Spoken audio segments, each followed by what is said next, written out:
Time keeps on leaving and we keep on moving. When do we pass on our wisdom to the youth? My veteran story, lost arts discussions, fireside chats with a bourbon or two. It's time to hear the stories by military veterans. Get yourself ready. It's the Lost Arts Podcast. The Lost Arts with Andrew Cox. Hello, my friends, and welcome back to the Lost Art Podcast. That podcast has given a voice to our veterans. On today's episode, we'll be having another fireside chat. We'll be discussing the Marine Corps Recruit Depot Museum Foundation out of San Diego, California.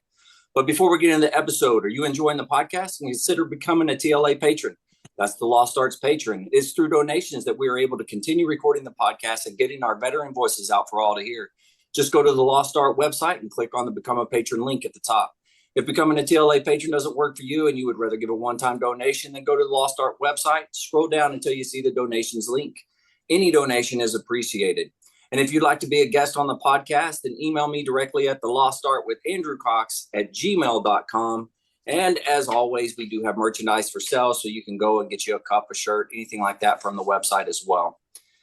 With that, I'll go ahead and introduce our guests. So we have first Angela Kuhn. She's the Deputy Executive Director. How you doing today, Angela? I'm doing great, Andrew. How are you? I'm doing wonderful. I'm excited to have you on. We also have Ashley Peters, the Director of Marketing as well. Ashley, how are you? I'm doing good as well. How are you? Fantastic. Can't complain at all. So I guess we'll just start. Tell us a little bit about the MCRD Museum Foundation and kind of what you guys do. Either one of you, whoever wants to jump in.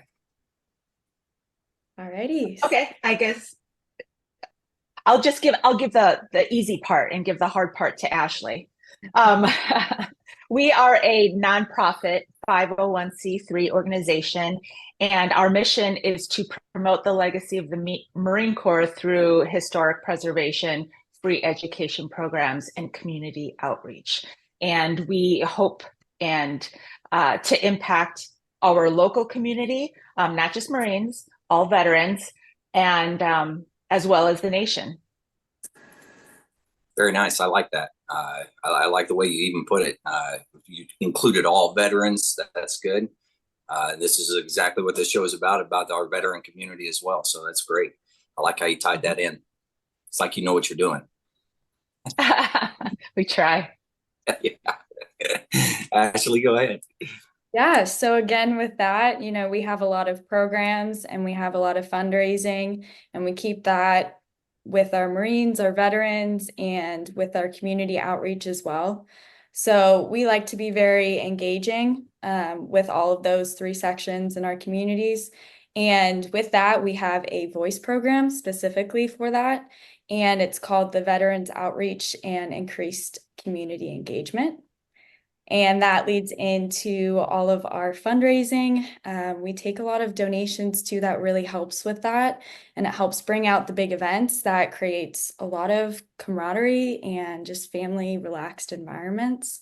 So I don't know if we want to go into the events, because I can talk about that for hours. We can, yeah, most definitely. Tell us a little bit about the events that you actually host. And I know you said you take donations as well, but go ahead and talk about some of those events. Yeah, most certainly. So one that I'm really passionate about is the Ton Tavern Tuesdays that we offer. And that is on the MCRD San Diego base. And again, going back to the camaraderie of the community and to just create a relaxed environment where we offer free tacos. We get a lot of craft beer companies that come in and a lot of donations of the beverages as well. And we had Coronado Brewing Company that came this time, and everyone enjoyed that. It was amazing. And we have our corporate sponsors too that help us afford it, and we have our grants too. But yeah, there's just a live band. We get to meet and greet people. You can bring your families. The kids are running around. It's just a really good time, honestly. Yeah, and that's where is that located specifically? Is it on MCRD? Is it out Mhm. by the museum? Yeah, so it's in the courtyard of the museum, and we also integrate within the museum. So you can go see all the exhibits. We created a scavenger hunt too this year. So that was fun. Very, You yeah, know, I like that. did Yeah. that. Yeah. Okay, so that's Ton Tavern Tuesdays, and that's an all day event, or just like for a couple of hours type of thing. What do you normally do? Well, we do that for a couple hours. Usually we try to get the sunshine in with that. But yeah, Makes no, sense. just for a couple hours. Okay, and then you do other events as well, or Mhm. like fundraising events, like anything like that? Yeah, so we have two of those. Angela, I don't know if you want to go in on this one. Yeah, we have this year we have a golf tournament. It is our sixth annual Sergeant Lucas T. Pyatt Memorial Golf Tournament. And it is on May 4th, May the 4th, for all of you who need the force to be with you. Easy to Right. remember, Cinco de Mayo weekend.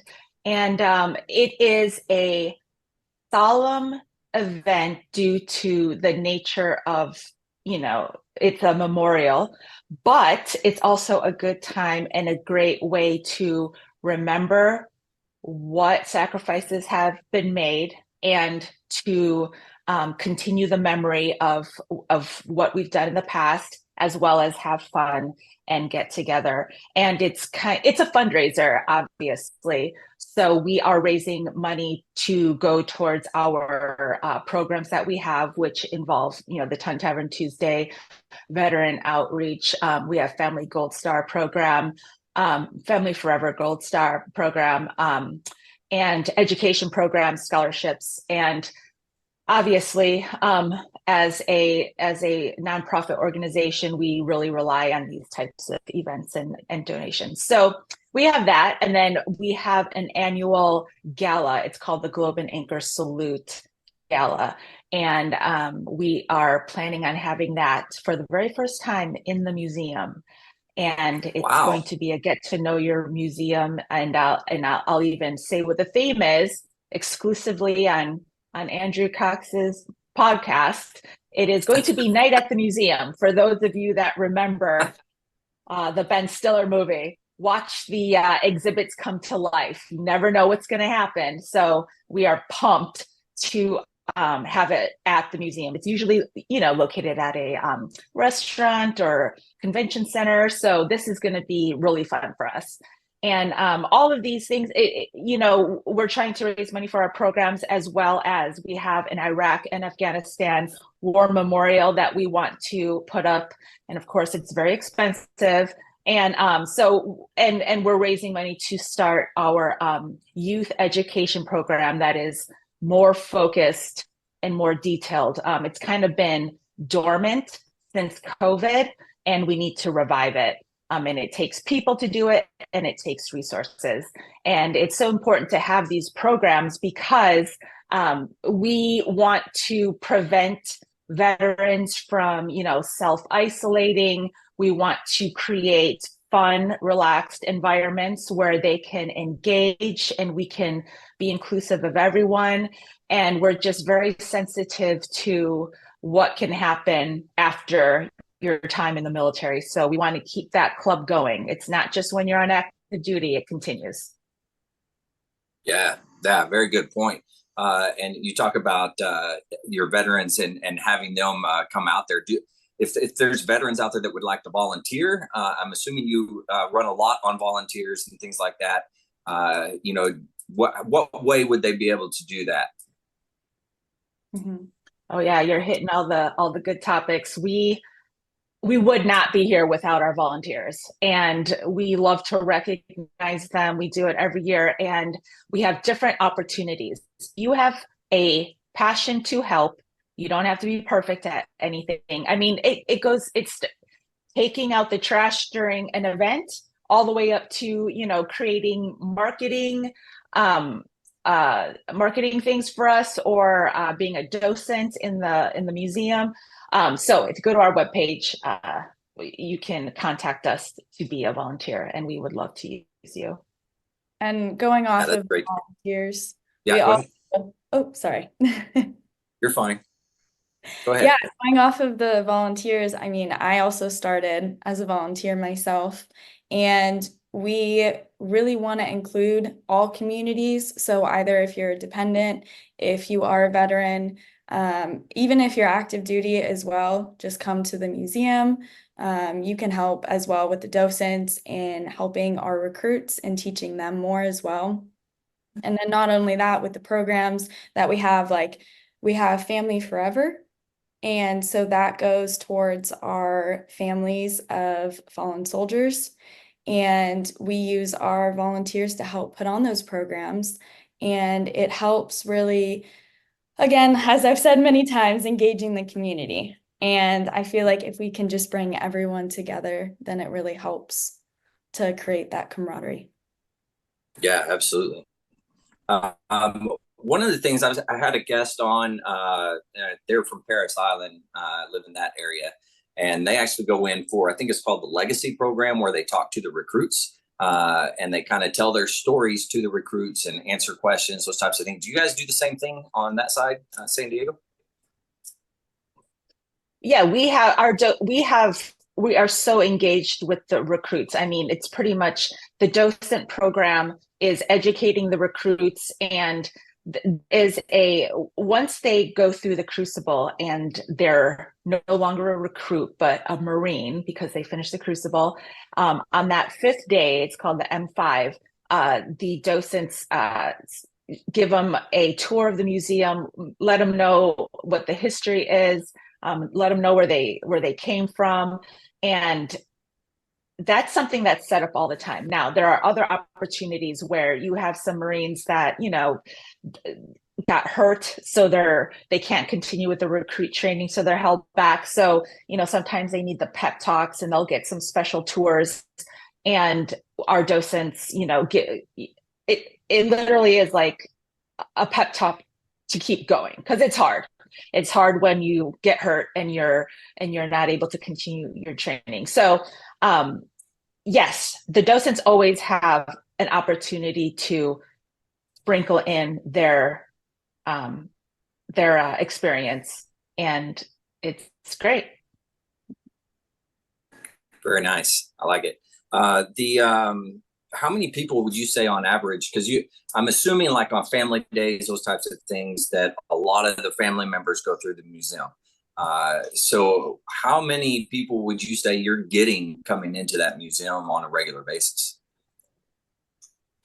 Gosh, it depends on the graduating class, how big it is. They're more plentiful in the August, September, October timeframe, because you have the kids to graduate from high school and then start their training. But a big company is something like 600. A smaller one is maybe around 200. And so it's busy on those family days and graduation days. A lot of families are coming in. I mean, over the whole year, it's over 100,000. Right. Yeah, absolutely.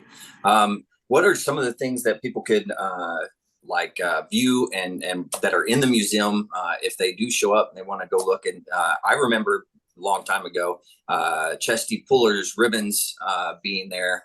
That was a couple years back. I don't know if they're still there, but that's one of the things I remember from the museum. What other types of things do you have in there?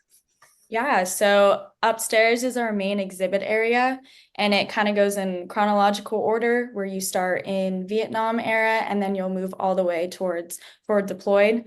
So within each of those sections, we highlight a lot of what happened during those wars. Like in Vietnam, we have the tunnel rats. We talk a lot about who is it? Carlos Hathcock, who was a famous sniper. That leads into World War I and World War II, where we have information on devil dogs. We also have an armory, and all of those are donated weapons, and they've all, been from our veterans who have, collected them from their previous experiences and donate them to the museum, and we're able to showcase that for everyone. We have a medals room where you can interact with it as well. So we have drawers where it has all the actual real medals that have also been donated. We have, let's see, the Korean War, we have the Jeeps that are in there, or not sure the name of them. Humvee. The Humvees. Humvee, yeah. Yeah, the Humvees. And Those yeah, a are lot of Jeep, these yeah. exhibits too. A lot of these exhibits are also interactive. So we have terrestrial plane tables that have lights, they have noises to them, and it's a really fun educational experience too for those who want to learn more. Very nice. Well, you kind of hit on something I was going to ask about, but so donating equipment or donating materials, uniform items, those types of things, is that, I mean, obviously you've gotten some of that stuff, but is that a normal thing? If people want to donate to you, would you take it type of thing, or how does that work? It really depends, honestly. We as the foundation don't take the donated items. It would be the actual museum director who would curate what can be, because some things are useful and some aren't as useful. And so yeah, I just wanted to put in there that the Joni, the museum director, takes those donations and gets in touch with them. We do also Sounds take some donations where if it's monetary value, then we apply that to the upkeep of the exhibits as well. So that's where some of our money goes as well. very nice. Oh yeah, Awesome. we are supporting the Command Museum mission. Mhm. Very good. Now, I know that the Marine Corps universities, they do I don't know what they call it exactly, but they record people's stories and things of that nature. Do you guys do anything like that as well, or is that a completely different thing? We don't have anything like that right now. It's definitely something we want to integrate. We have some ideas as the foundation, but of course, it's ultimately up to the museum on what they want to do. But that is something that we would like to explore, to have a little more of that in the museum. Yeah, that'd be pretty cool. I mean, you got plenty of veterans that come in every week, and that's a perfect place to be able to kind of gather them together and just say, hey, if you want to tell your story of why you were in or whatever, and just hit record somebody, I don't know, or just set it up and people just walk in and do it. Yep. It'd be pretty That's cool. a great idea. Mm-hmm. Yeah, I'm big on preserving everything. That's really kind of what my podcast is all about. Is the lost art, right? And those veteran stories I consider a huge lost art, and they don't necessarily get passed down even in families. Like my dad didn't tell me all his stories, and I wish I would have had a recording of it, and I didn't think of it. So kind of they got lost. So I want to try to preserve as much as I can as well. But I think it's important. Yes. So let's talk a little bit about like the gala. If people want to attend the gala, those types of things, you say go to the website for that? Yes. So we're really exposing a lot here on TLA. It's going to be September 14th. We haven't even gotten the word out yet, but that's going to be on our website soon. Yes. And but we've already set the date. We already know it's going to be September 14th. And yeah, if they want to go, they can.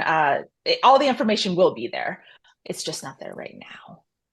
No, it's okay. I'm getting you a little early, so it's all right. Is there anything else that you would like to bring up about the Museum Foundation, and anything else that maybe I've missed as we were having this conversation here? Maybe touch more a little bit on the golf tournament as well. Oh, yeah, the golf tournament. Yeah. So, we are open now for people purchasing tickets. We are always open to donations as well to help with that. And we're also offering sponsorships. So either it's corporate or other companies, or even just a a startup, anybody really is able to sponsor a T-hole, for example. We can put your company logo there, and it would just really help with continuing, the memorial and the name of Sergeant Lucas T. Payette. So, okay, do you know much about his background? So I'll be honest, I don't know anything about his background. And you've got it in his name. If either one of you could talk to that a little bit, that'd be great. Mhm. So Sure. Yeah. Oh, go ahead. you can go ahead. He was a young Marine that had deployed to Afghanistan, and it's Afghanistan, right? I think it's Afghanistan, not Iraq. But anyways, he was part of Radio Battalion, and he unfortunately was hit, and it was, a big sacrifice. And I mean, you're not going to see his name all over the place or anything like that.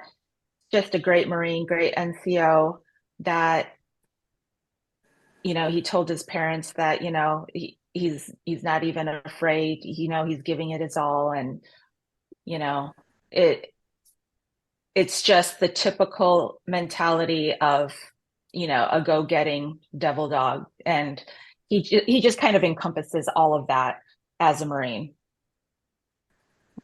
Very nice. I like that. And you kind of hit on the parents and like the Gold Star. And I know you mentioned that earlier. I think you called it Family Forever Gold Star Program. Is it? Did I get that right? Okay. Yeah. So what specifically do you do with the Gold Star families or the Gold Star? It's the families, not mothers, right? I don't know. Maybe I'm all messed up. Yeah. Go ahead. Yeah. Mm-hmm. So again, it basically honors the sacrifices of families who have lost their family members to active duty. And what's different from ours to others is it's consistent support that we offer these families. And we offer a community and an environment where they can build their network within the local areas of where they do live. And basically it's, we want to empathize with their needs. We want to create opportunities that have positive emotions associated to it. And we want those who have experienced, unfortunately, the same situations to come together and support one another. And again, it's that consistent support that we want to offer. It's either through events that are uplifting, it's different informational workshops that they can attend. And after that, sometimes when they do connect and they get together with one another and they just build those family memberships, or rather than membership, just family friendships. And it's something so wholesome and so dear to them that us being able to offer that and support them also means so much to us. Yeah, very good. The Gold Star event, I used to be in the band, so I've gone to different ceremonies in different places, and there's always Gold Star parents around or family members, and that to me it's a huge thing. So I think you guys are doing fantastic with that. How would some of those Gold Star family members and stuff, if they don't know kind of what's going on, be able to reach out to you guys via the website as well, or how does that work? Yep, definitely on the website. We have information there where they can sign up. They can also reach out to anybody or anyone on the directing or one of the directors for the foundation. Let's see, Angela, how else can they? Yeah, they can do that. But I also want to add that it's not just Gold Star families. It used to kind of be more focused on that, but it is opened up right now. We call it Family Forever Gold Star, and it's for anyone that has lost a family member due to their service. So, for example, there are injuries physically and mentally, where you were injured while you're on active duty, but sometimes it doesn't culminate until after your time. So it is, I sometimes when people hear Gold Star, they may think, oh, that's not for me, but it's broader than that. And we want to have these families benefit through this local support. But on our website, yes, we can email anyone that is on the website or fill out a contact us form. And we'd love to include you. And it's one of those things where, there are some remembrance events, but it's not just that. It's, like Ashley said, events. We had free complimentary tickets at the Rady Shell in Jacobs Park. They would give tickets to their concerts. John Legend, there was the Jackson 5. There's just, a lot of, there was Earth, Wind, and Fire. I mean, they're just these tickets that we offer, and they have a really good time doing it. So, yeah, just reach out and we'd love to build that community. That's awesome. Now, being in San Diego, there is a ton of local nonprofits and stuff. Do you work with any of the nonprofits in the local area as well? Right now, our collaboration is, I mean, we're in talks with other nonprofits, but we haven't collaborated, I think, in a big way yet. We kind of had a big stumble, I guess, when COVID happened, and our staffing, just kind of depleted. And it's like we're literally, what is it, 4 years later, rebuilding in terms of staffing. So making all those contacts and having those collaborated events, we haven't done that in a while. Right. But we're supported by lots of nonprofits, like the USS Midway Foundation is a huge supporter. We, the women's veterans, and there's just so much support out there. Very nice. So specifically to your foundation, let's say people want to help you out. In your mind, what do you see as the biggest needs that you need, and then be able to get the word out to everyone to try and help send that to you? What would that be? Putting you on the spot. It's okay. Our biggest need? Need or need. Foundation? Yeah. Well, yes. It's obvious that we need monetary support. I think right now our big need, honestly, is volunteers. There's a lot of work we want to do. There's a lot of big ideas that we have. We have a volunteer that consistently helps with exhibits. We have volunteers that help with, we used to have a volunteer that helped us with our, recruit photos and yearbooks that we lost. And that was a big loss for us. In order for us to get all the work done, we just need more people who are willing to be a part of it. And also, I mean, the docents work so hard. They put in so many hours. So it's always good to have docents, veterans that can educate.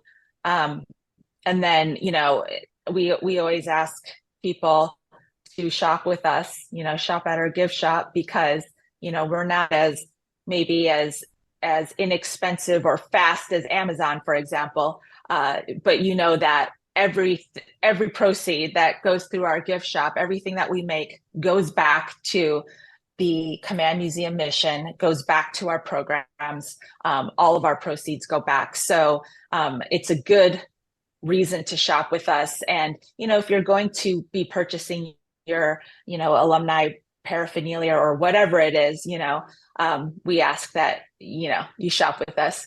And we also have our memberships, and that's a great way to support us. Our members do get invites to, member events, as well as,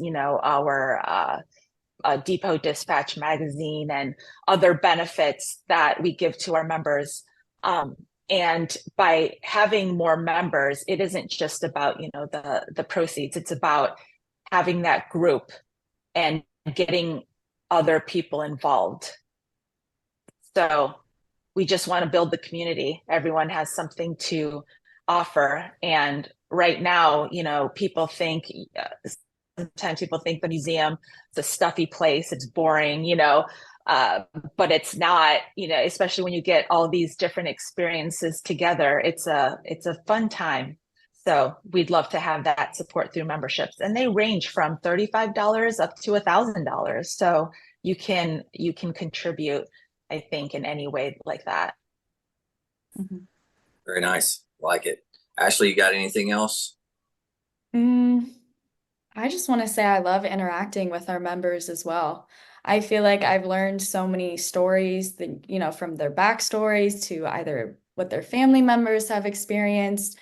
And it's just so rewarding also helping out as much as I can. And as Angela said, with the volunteers, we also learn so much, and they offer so much to our members, just as much as we can. Our donors and our sponsors, again, we couldn't be here without them. Right.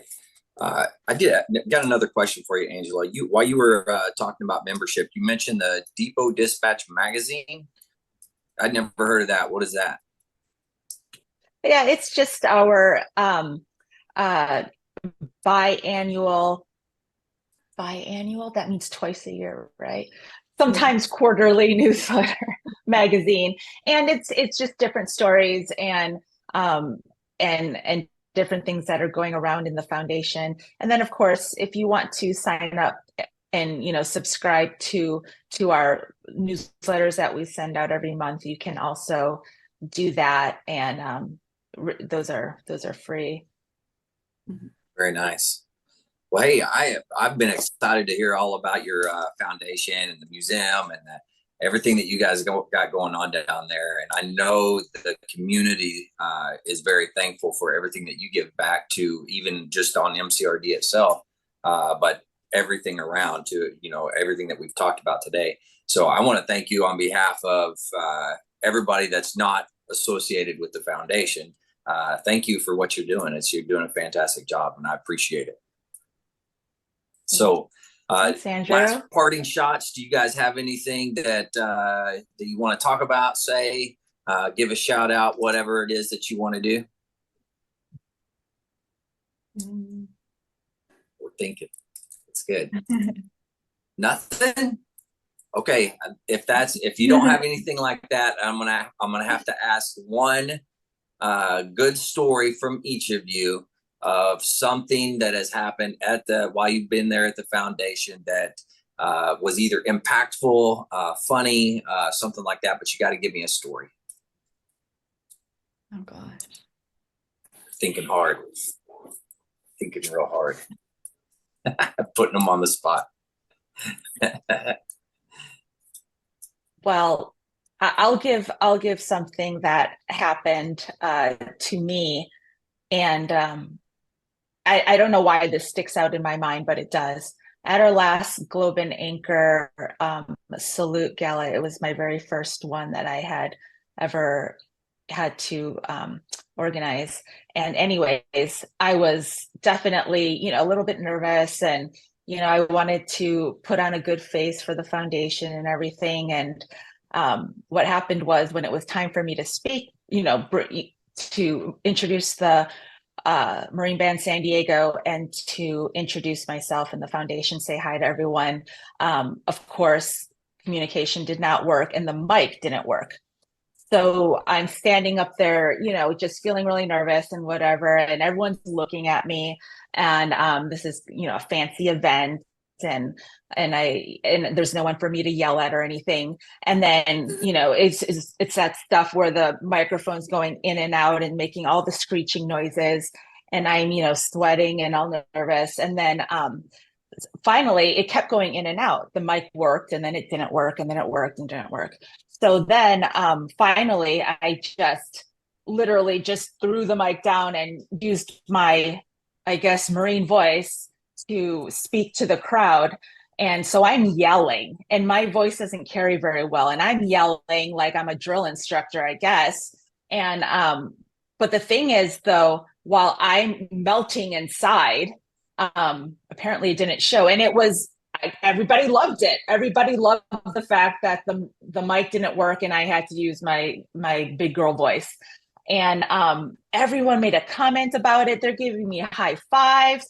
We had the commanding general of the base like clapping for me, and and I'm like, okay, this is good. It got over my nerves and everything. And the next day, I'm like, goodness, if I knew that was going to be such a moment, I would have planned it out, because it set the mood for the entire event. Then I got over my nerves and everything. So yeah, I wanted to impress at my very first event. I had everybody there. Everything was going wrong for me, but it turned out to be great. And I think it was just all these. There's civilians, there's veterans, there's active duty there, and having the commanding general like clapping for me, it was great. They all came through for me, I guess, like Marines do.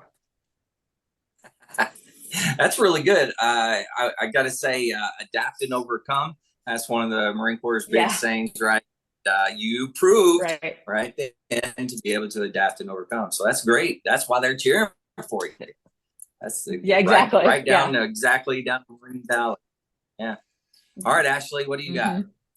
All right, mine's a little different, not as funny. But I think it was, again, the Globe and Anchor Gala. That was the first big event that I helped out with, and I was taking pictures.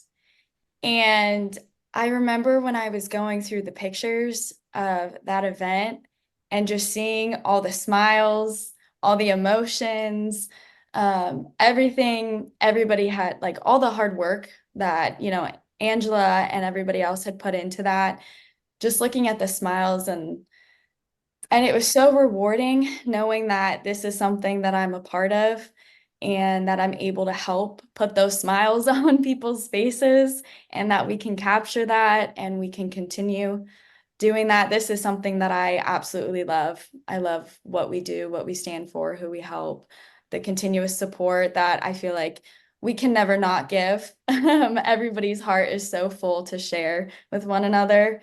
And that's something that I have no words for. Very nice. Well, hey, Angela, Ashley, thank you both for coming on. I've had a great time with you, and thanks for explaining what the MCRD Museum Foundation is and what you guys do. It's very important, and I encourage anybody out there listening, go support the foundation. Volunteer. That's one of the big things they said, but I'm sure they'll take just about anything, but go ahead and help them out. Angela, thanks. Ashley, thank you. I truly appreciate it. To all the listeners out there, if you're struggling, you're having a hard time thinking about hurting yourself, anything like that, dial 988, press option 1. That's going to put you in contact with somebody that's going to be able to help you out. If you prefer to text, you can always text 838-255. Again, that's 838-255. And if you would prefer to chat online, you can always go to veteranscrisisline.net and then be able to hit the chat icon, and you'll be able to go on there. All of those options, somebody is going to be able to help you. But one veteran life loss is one too many. I know everybody at the Museum Foundation, they feel the same way. I feel that way, that you need that one veteran life loss is one too many. So please reach out and get the help that you need. Angela again, Ashley again, thank you. You guys stay motivated, change your socks.